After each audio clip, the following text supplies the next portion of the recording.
এক গ্রামে এক যুবক বাস করত, যার নাম ছিল মাধব। সে প্রত্যহ মন্দিরে আসতো। জপমালাতে সে সর্বদাই কৃষ্ণ কৃষ্ণ নাম জপ করত। তার মনে এক প্রকার গর্ব জন্ম নিয়েছিল এই কৃষ্ণ নাম জপ করার ফলে। সে সর্বদাই ভাবতো, আমি কত মহান, আমার ভক্তি কত মহান, আমি সর্বদাই কৃষ্ণ নাম জপ করছি, তাও আবার নিজের ইচ্ছাতে।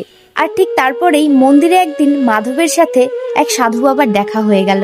সাধু বাবাকে দেখেই মাধব বলল, দেখুন সাধু বাবা, আমি নিজের ইচ্ছায় কতবার কৃষ্ণ নাম জপ করছি, নিশ্চয়ই কৃষ্ণ আমার প্রতি খুবই সন্তুষ্ট হবেন।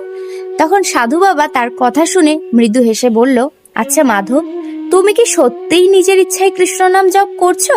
মাধব তখন বলে, হ্যাঁ অবশ্যই, আমার মুখ, আমার জিহ্বা, আমার ইচ্ছা। আমি যদি ইচ্ছা না প্রকাশ করতাম তাহলে কখনোই আমি কৃষ্ণ নাম হরিনাম জপ করতাম না।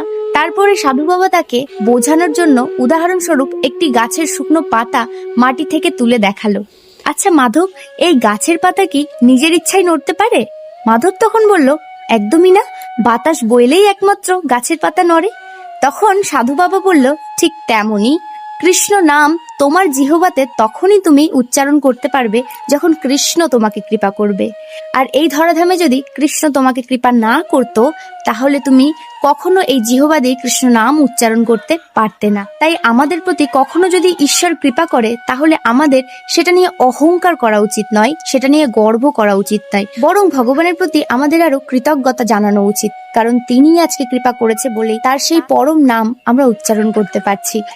তাই আজ থেকে তোমারও ভক্তির আড়ালে কোনো অহংকার লুকিয়ে থাকে, প্রভুর কাছে গিয়ে এখনই মাথা নত করো এবং বলো, হে প্রভু, আমি কিছুই নয়, আমার দ্বারাই কোনো কিছুই সম্ভব নয় যদি তুমি না চাইতে। তাই আজকে সকলে মিলে বলুন, হরে কৃষ্ণ, হরি বল, রাধে রাধে।